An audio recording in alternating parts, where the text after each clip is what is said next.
Zep, kumusta na? O baka gimingaw na ako?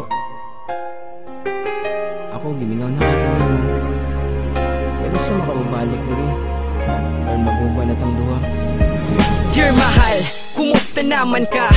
Okay lang baka ako permigya po naghandom sa imuha. Taod-taod na pud biya adtong nananghidya nga mularga kag Manila og dito na mo eskwela. Sakit sa kong buot mahilayo ka sa akua. Wala na tay mahimo pagbuot sa imong pamilya.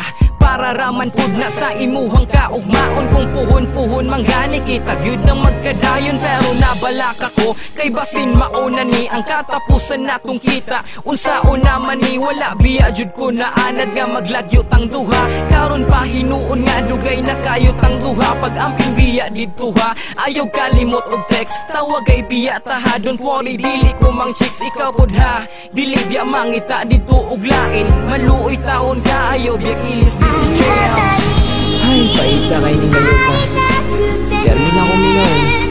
Siyempre, dugay din po nila tuban ka. Kanya kalit-kalit lang. Sa karnero na siguro lisod. Pero maani ka siguro kanin. Pero nabalakan ako ba? Dagang rabag mga tindasyon dito. Nahadlo ko ba si Wapot ang panahon. Ilisdan ako nimo.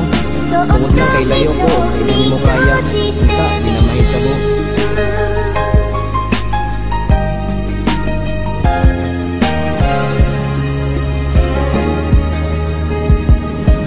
Nagpadayon na nga to ang relasyon sa tiksenay. Maghilak ka mga adlaw kung di ta magtawagay. Bakit kaayon ning layo kay ta sa tong uyab? Permilan ta mangutana kung unsa iyang gibuhat. Nag-unsa naman ka, nagkaon na ba ka? Di magpalabi og bila fermentiyati man na. Imong kaugalingon ha, dili magpabaya. Unsaon nalag magsakit ka wara ba ko diha?